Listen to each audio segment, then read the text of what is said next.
Guys finally അങ്ങനെ Indian men's ടീമുമായി ബന്ധപ്പെട്ടിട്ടുള്ള ഒരു പോസിറ്റീവ് ആയിട്ടുള്ള ഒരു വാർത്ത പുറത്തേക്ക് വരുന്നു എന്നുള്ളതാണ്. അതായത് കാഫ നേഷൻ കപ്പ് എന്ന് പറഞ്ഞിട്ടുള്ള സെൻട്രൽ ഏഷ്യൻ രാജ്യങ്ങൾ തമ്മിൽ ഏറ്റുമുട്ടുന്ന ഒരു ടൂർണമെന്റ് ഉണ്ടല്ലോ. അപ്പം നമ്മൾ ഓൾറെഡി അവരുമായിട്ടൊരു MOU ഒക്കെ സൈൻ ചെയ്തു എന്നുള്ളതാണ് വെപ്പ്. പക്ഷേ ഇതേവരെ ഏതെങ്കിലും ഒരു ടൂർണമെന്റിൽ കളിച്ചതായിട്ട് നമുക്ക് യാതൊരു വിധത്തിലുള്ള ഒരു അറിവുമില്ല എന്നുള്ളതാണ്. എന്നാൽ കഴിഞ്ഞ ദിവസങ്ങളിലാണ്, അല്ലെങ്കിൽ എനിക്ക് തോന്നുന്നു ഏതാണ്ടൊരു കുറച്ച് ആഴ്ചകൾക്ക് മുൻപാണ് മലേഷ്യ ഈ ഒരു ടൂർണമെന്റിൽ നിന്ന് വിഡ്രോ ചെയ്യുന്നു എന്നുള്ള സാഹചര്യത്തിലേക്കുള്ള വാർത്തകളൊക്കെ പുറത്തേക്ക് വരുന്നത്. അന്ന് തന്നെ ഞാനൊരു ട്വീറ്റ് ഇട്ടിട്ടുണ്ടായിരുന്നു. അതായത് AFFന്റെ MOU കിങ്സ് ഇതൊന്ന് പരിഗണിക്കണം എന്നുള്ളത്. ഓൾറെഡി MOU ഉള്ളതല്ലേ, അപ്പം എങ്ങനെയെങ്കിലും ഈ ഒരു ടൂർണമെന്റിലേക്ക് പാർട്ടിസിപ്പേറ്റ് ചെയ്യാൻ കഴിഞ്ഞാൽ അത് വലിയൊരു നേട്ടം തന്നെ ആയിരിക്കും എന്നുള്ളത്. എന്നാൽ ഇപ്പോൾ ഖേൽനോവിൻ്റെ സൈഡിൽ നിന്നുള്ള വാർത്തകളൊക്കെ വരികയാണ്, മലേഷ്യയെ റീപ്ലേസ് ചെയ്യുന്നത് ഇന്ത്യ ആയിരിക്കും. ഫൈനൽ സ്റ്റേജ് ഓഫ് പേപ്പർ വർക്ക്സിലും കാര്യങ്ങളൊക്കെയാണുള്ളത്.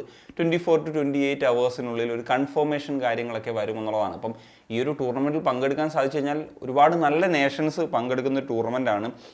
Iran, Tajikistan, Afghanistan, Uzbekistan, Kyrgyzstan, Turkmenistan, Oman, അങ്ങനെ തുടങ്ങിയിട്ടുള്ള നല്ല നല്ല കൺട്രീസ് ആണ് ഈ ഒരു ടൂർണമെന്റിൽ പാർട്ടിസിപ്പേറ്റ് ചെയ്യുന്നതെന്നുള്ളതാണ്. നമുക്കിനി ഒക്ടോബറിലാണല്ലോ ക്വാളിഫയേഴ്സ് വരുന്നത് ഏഷ്യൻ കപ്പിന്റെ. അതിനു മുമ്പ് സെപ്റ്റംബറിൽ 1-2 മാച്ചസ് എങ്കിലും കളിക്കണം. പ്രത്യേകിച്ച് ഈ കോച്ചില്ലാത്ത സാഹചര്യത്തിൽ പുതിയൊരു കോച്ചിനെ കൊണ്ടുവന്ന് ആ ഒരു കോച്ചിന് സാഹചര്യങ്ങൾ മനസ്സിലാക്കാവുന്ന ഒരു നിലയിലേക്ക് കൊണ്ടുവരണമെന്നൊക്കെ ഉള്ളത് നമ്മൾ സംസാരിച്ചിട്ടുള്ളതാണ്. പക്ഷേ സെപ്റ്റംബറിലെ മാച്ചിനെ പറ്റി യാതൊരു പ്രതീക്ഷയില്ലാത്ത സാഹചര്യത്തിലാണ് ഇങ്ങനത്തെ ഒരു വാർത്ത വരുന്നത്. ഓഗസ്റ്റ് 29-നൊക്കെ മറ്റാണ് ഇത് സ്റ്റാർട്ട് ചെയ്യുന്നത്. അല്ലെങ്കിൽ ഇന്ത്യക്കൊരു മത്സരം കിട്ടുന്നെങ്കിൽ ആദ്യം കിട്ടാൻ പോകുന്നതെന്നുള്ളതാണ്. അപ്പം മലേഷ്യ പിന്മാറിയത് കൊണ്ട് തന്നെ ഇന്ത്യ അടങ്ങുന്ന ഗ്രൂപ്പിലുള്ള മറ്റ് രാജ്യങ്ങളെന്ന് വെച്ച് കഴിഞ്ഞാൽ ഇറാൻ, തജിക്കിസ്ഥാൻ, അഫ്ഗാനിസ്ഥാൻ എന്നീ രാജ്യങ്ങളാണ്. ഇറാൻ നമുക്കറിയാമല്ലോ, ഏഷ്യയിലെ തന്നെ ടോപ്പ് നേഷനാണ്. ഇപ്പോൾ ഫിഫ റാങ്കിങ് എടുത്താൽ പോലും ഏഷ്യയിലെ 2nd റാങ്കിങ്ങിൽ നിൽക്കുന്ന രാജ്യമാണ്.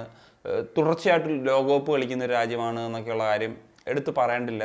ഏഷ്യയിലെ ഒരു ബിഗ് നേഷൻ തന്നെയാണ്. അതുപോലെ തന്നെ തജിക്കിസ്ഥാൻ ഇപ്പം നിലവിൽ ഏഷ്യയിലെ ഒരു നല്ല നേഷനായിട്ട് നിൽക്കുന്ന ഒരു കൺട്രി തന്നെയാണ്. അഫ്ഗാനിസ്ഥാൻ ആണെങ്കിലും സമീപകാലത്ത് ഇന്ത്യക്ക് പരാജയപ്പെടുത്താൻ കഴിഞ്ഞിട്ടില്ല എന്ന് പറയുന്ന ഒരു നിലയിൽ നിൽക്കുന്ന രാജ്യമാണ്. പിന്നെ AFF ആണ് കാര്യങ്ങൾ ചെയ്യേണ്ടത്. അതായത് ഉർവശി ശാപം ഉപകാരമാക്കി മാറ്റണം. കാരണം ISLന്റെ ഈ ഒരു അൺസർട്ടണിറ്റി നിലനിൽക്കുന്ന സാഹചര്യത്തിൽ ഈ ഒരു ടൂർണമെന്റ് ഇപ്പോൾ ഇന്ത്യക്ക് ഒരു മാച്ച് കിട്ടുകയാണെന്നുണ്ടെങ്കിൽ പറഞ്ഞല്ലോ ഓഗസ്റ്റ് 29-നൊക്കെ ആയിരിക്കും ആദ്യത്തെ ഒരു മത്സരം കളിക്കേണ്ടി വരിക. അപ്പോൾ ആ സാഹചര്യത്തിൽ ഈ ക്ലബ്ബുകളൊന്നും പ്രീ സീസണൊക്കെ തുടങ്ങാത്ത സാഹചര്യത്തിൽ ഒരു ക്യാമ്പ് കിട്ടുന്ന ലെവലിൽ, കോച്ചിന് ക്യാമ്പ് കിട്ടുന്ന ലെവലിലേക്ക് കൊണ്ടുവരിക. 10-35 പ്ലെയേഴ്സിനെ ഉൾപ്പെടുത്തിയിട്ട് ഒരു ക്യാമ്പ് ഒക്കെ ആക്കി ഒരു 2 ആഴ്ചയെങ്കിലും കിട്ടിക്കഴിഞ്ഞാൽ നിലവിലത്തെ സാഹചര്യത്തിൽ അത് മികച്ചൊരു കാര്യം തന്നെ ആയിരിക്കും എന്നുള്ളതാണ്. പിന്നെ ഖാലിദ് ജമീലിൻ്റെ പേരാണല്ലോ ഏറ്റവും ഉയർന്നു കേൾക്കുന്നത്. ഖാലിദ് ജമീൽ നിലവിൽ ജംഷഡ്പൂർ FCയുടെ ഒരു പരിശീലകനായിട്ട് നിൽക്കുകയാണ്.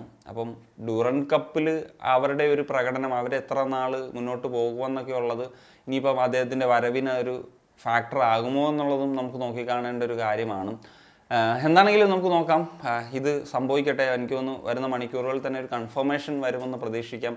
അത് സംഭവിക്കട്ടെ, കാരണം മികച്ച മത്സരങ്ങൾ കിട്ടും എന്നുള്ളതാണ്. അപ്പോൾ നിങ്ങളുടെ ഒപ്പീനിയൻ എന്താണ്? തീർച്ചയായിട്ടും കമ്പോസ് ചെയ്താൽ സൈനിങ് ഓഫ്.